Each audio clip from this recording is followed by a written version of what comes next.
안녕하세요. 부버지 김현민 기자입니다. 김민재 선수의 경고 누적 결장이 확정된 가운데 나폴리가 AC 밀란과 운명의 챔피언스리그 8강 2차전을 치를 예정입니다. 비단 김민재 선수만이 아닌 잠보 안기사까지도 결장을 하기 때문에 나폴리 입장에서는 전력 누수가 상당히 크다라고 할 수 있겠는데요. 하지만 밀란 역시 지난 챔피언스리그 맞대결의 당시 지루가 아킬레스 부상을 당했기 때문에 이 경기 출전 여부가 불투명한 상태입니다. 19일 새벽 4시에 있을 나폴리와 밀란의 챔피언스리그 8강 2차전을 프리뷰해보도록 하겠습니다. 먼저 지난 1차전 결과는 많이들 알고 계실 겁니다. 나폴리가 밀란 원정에서 0대1 석패를 당했습니다. 그 외의 경기 결과들을 간단하게 얘기를 드리자면요. 레알 마드리드가 첼시한테 2대0 완승을 거뒀고요. 인테르가 벤피카 원정에서 2대0 승리, 유일하게 원정에서 승리를 거둔 챔피언스리그 8강 팀이었죠. 그리고 맨시티가 바이에른 상대로 3대0 대승을 거뒀습니다. 당시 나폴리는 0대1 패배 자체는 사실 그렇게 나쁜 결과라고 할 수 없어요. 왜냐면 밀란 원정이니까요. 문제는 잠보 안기사가 70분과 74분에 연달아서 옐로카드를 받으면서 경고 누적으로 퇴장을 당한 데 이어서 김민재 선수가 챔피언스리그 세 번째 옐로카드를 받으면서 8강 2차전 결장이 확정된 거죠.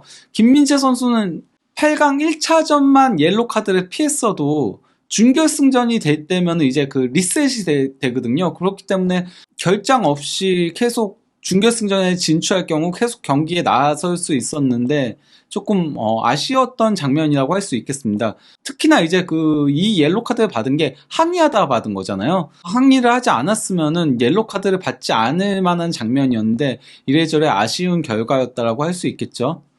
이러한 가운데 나폴리는 주말 엘라스 베로나와의 경기에서 대대적인 로테이션을 가동했습니다. 로사노와 엘마스, 안기사, 김민재, 디로렌초 5명 빼고는 필드 플레이어 5명을 로테이션을 돌린 건데요. 그마저도 김민재와 안기사는 밀란전 결장이 확정된 선수들이니까 당연히 나와야 되는 거였죠.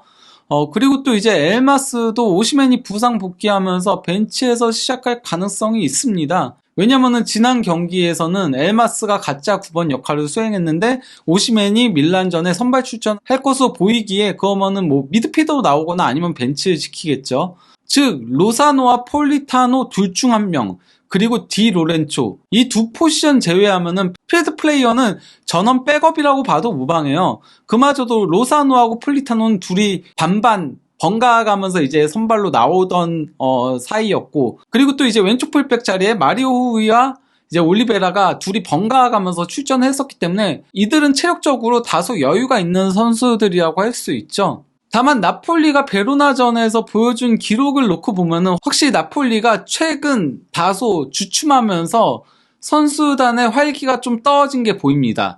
점유율에선 8대2로 말 그대로 압도를 했죠. 그리고 슈팅 숫자도 10대5로 2배가 더 많긴 했었는데요. 거기다가 이제 밑에 공격 위협도 그래프를 놓고 보더라도 나폴리가 주로 공격을 하긴 했는데요. 날카로움이 떨어졌어요. 그러다 보니까 정작 기대 득점은 0.41골로 0.45골에 베로나보다도 떨어졌습니다. 슈팅을 2배를 더 때리고도 말이죠.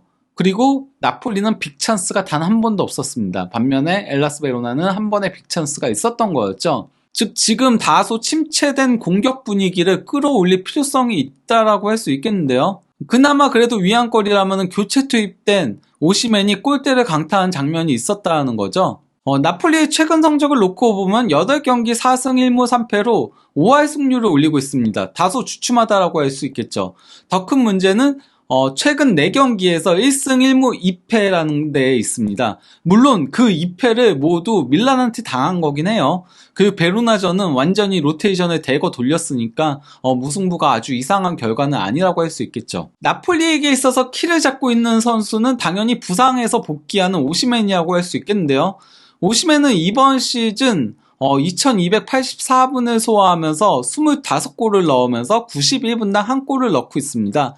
헤딩골은 8골, 왼발은 4골, 그리고 오른발은 13골을 넣고 있고요. 다 박스 안에서 넣고 있고요. 25골은 당연히 세리에 득점 단독 1위이기도 합니다. 오시멘이 있어야지 나폴리가 공수 모두가 안정적이 될 수 있어요. 일단 오시멘이 꾸준하게 골을 넣을 수 있는 유일한 선수인데다가 이게 그 오시멘이 있어야지 상대가 마음껏 올라오지 못하거든요. 최근 그 나폴리가 드러냈던 문제점이 오시멘이 없으니까 상대팀들이 수비 부담을 덜은 채 공격적으로 올라오면서 나폴리 수비도 다소 고전을 면치 못했던 그런 부분들이 있었던 거죠. 이번엔 밀란의 상황을 살펴보도록 하겠습니다. 밀란 같은 경우는 약간 조금 롤러코스터를 탔다라고 할 수 있겠는데요. 그 월드컵 이후 4연패에 빠지면서 위기에 직면을 했었는데 3-4-2-1 포메이션으로 전환을 하면서 그러면서 4연승을 달리는데 성공했었습니다. 선수비 후역습으로 위기를 돌파했다는 거죠. 하지만 문제는 4경기에서 5골밖에 넣지 못하는 득점력에 있었고 상대팀이 얘네 득점 못한다는 걸 아니까 마음껏 공격적으로 올라오면서 결국 4경기 2무 2패의 부진에 빠지게 됐습니다. 그러자 그 피올리 감독은 나폴리하고의 세리에 A 경기에서 4-2-3-1로 돌아가는 대신에 수비형 미드필더인 베나세르를 공격형 미드필더로 배치하는 전술 변화를 가져왔거든요. 그러면서 AC 밀란이 다시금 상승세를 타기 시작하긴 했는데요. 최근 AC 밀란이 4경기에서 2승 2무를 기록하면서 무패 행진을 이어오고 있는데요. 다만 그 엠폴리전과 볼로냐전 무승부는 대대적인 로테이션을 돌렸기 때문이긴 해요.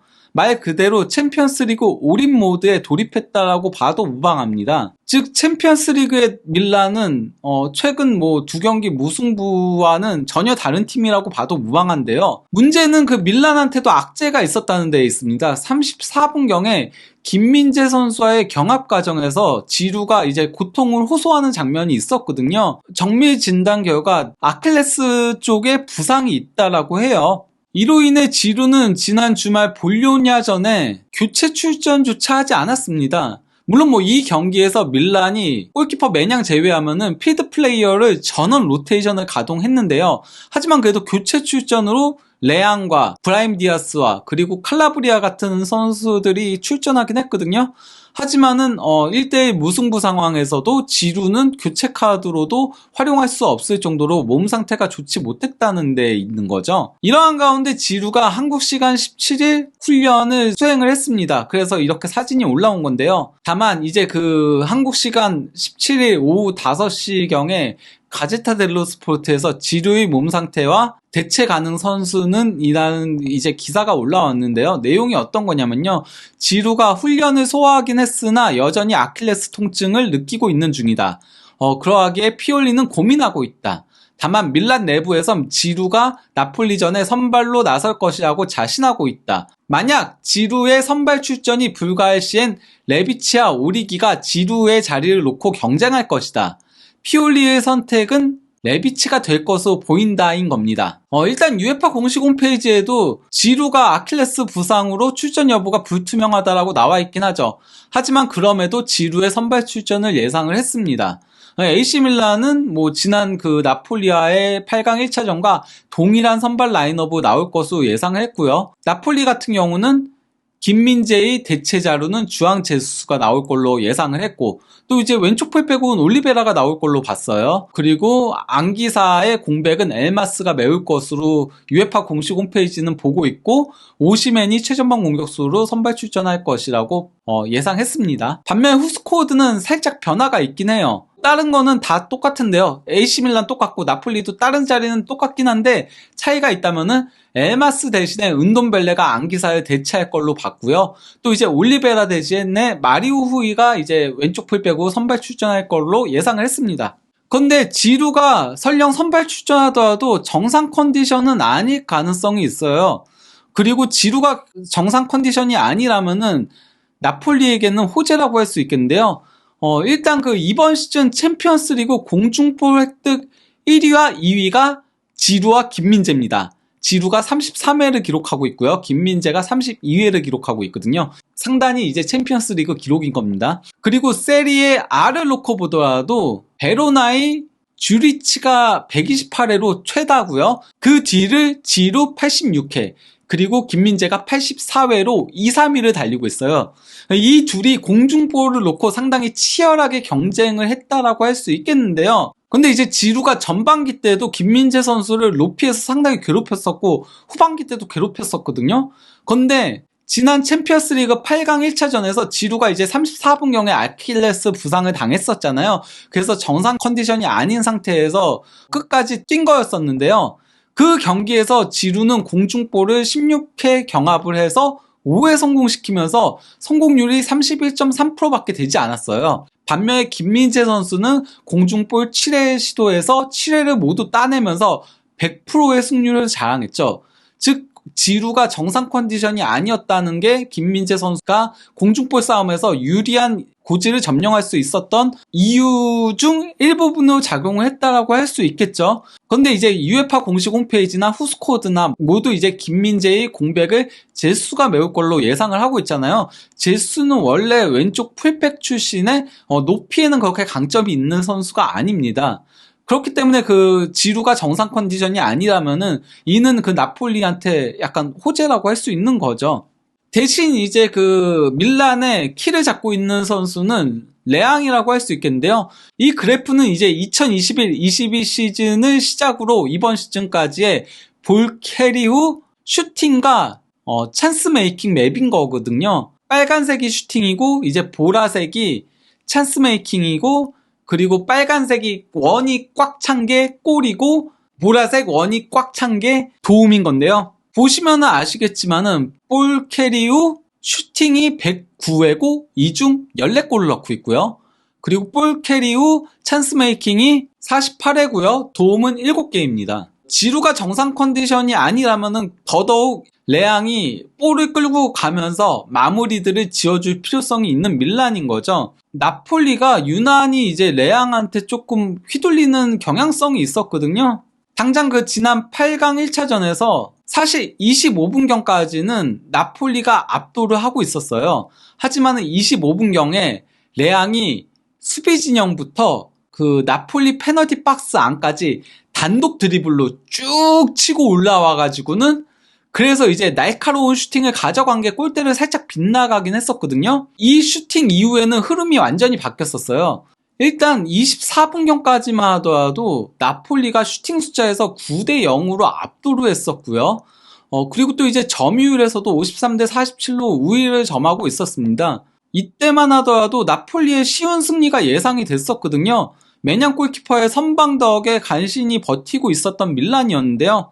이를 기점으로 나폴리 선수들이 긴장한 듯이 흔들리기 시작을 했고 결국 40분경에 여기서는 이제 디아스가 반대로 드리블을 치고 가다가 그러다가 이제 그 레앙한테 패스를 내줬고 레앙이 이제 그 나폴리 수비 사이를 파고드는 날카로운 땅볼 크로스를 연결해 준 거를 베나세르가 논스톱 슈팅으로 선제골을 넣었던 거였죠. 그리고 25분 레앙의 첫 슈팅 이후부터는 슈팅 숫자에서도 12대 7로 밀란이 우위를 점했었습니다. 특히 그 전반 막판에 키에르의 헤딩 슈팅이 골대를 맞는 장면도 있었죠. 단순히 이제 그 지난 챔피언스리그 8강 1차전만이 아닌 밀란이 나폴리 원정에서 4대0 대승을 거둔 경기에서도 레앙이 멀티골을 넣었고 이제 브라임 디아스가 1골 1도움을 올리면서 4대0 대승에 있어서의 핵심 역할들을 담당을 했었습니다. 전반기 밀라노 원정에서 있었던 세리에 맞대결에선 나폴리가 2대1로 승리를 했는데요. 해당 경기에서는 레앙이 징계로 결장을 했었죠. 즉 레앙이 있었다면 해당 경기도 어떻게 됐을지 모른다라고 할 수 있겠습니다. 이번엔 그 양 팀의 최근 10경기 맞대결 전적을 살펴보도록 하겠습니다.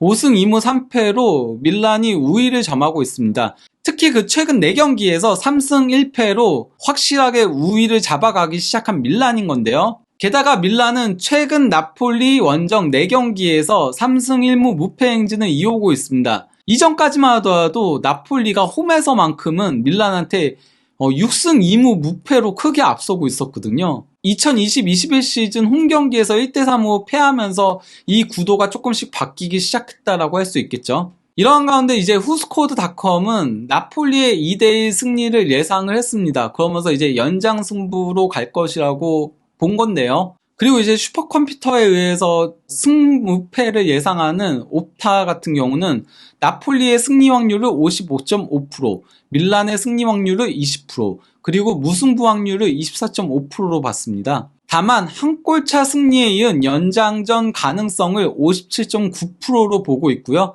그러하게 종합하면 나폴리의 준결승 진출 확률이 55.5%, 그리고 밀란의 준결승 진출 확률이 44.5%로 보고 있습니다. 크게 차이는 나지 않고 근소하게나마 나폴리가 우세하게 보고 있는 건데요. 분명 나폴리는 8강 진출까지만 하더라도 구단 역대 최초로 역사를 새로 쓰고 있습니다. 하지만 기왕 8강까지 올라온 거 준결승, 결승, 그리고 우승까지도 내심 노려볼 수 있는 상황인 건데요. 나폴리가 역사적인 행보를 계속 이어갈 수 있을지, 아니면 시즌 막판 흔들리면서 다소 아쉽게 마무리를 하게 될지, 내일 경기도 저희와 함께 지켜보시고 또 경기가 끝나면 분석 영상을 올리도록 하겠습니다. 감사합니다.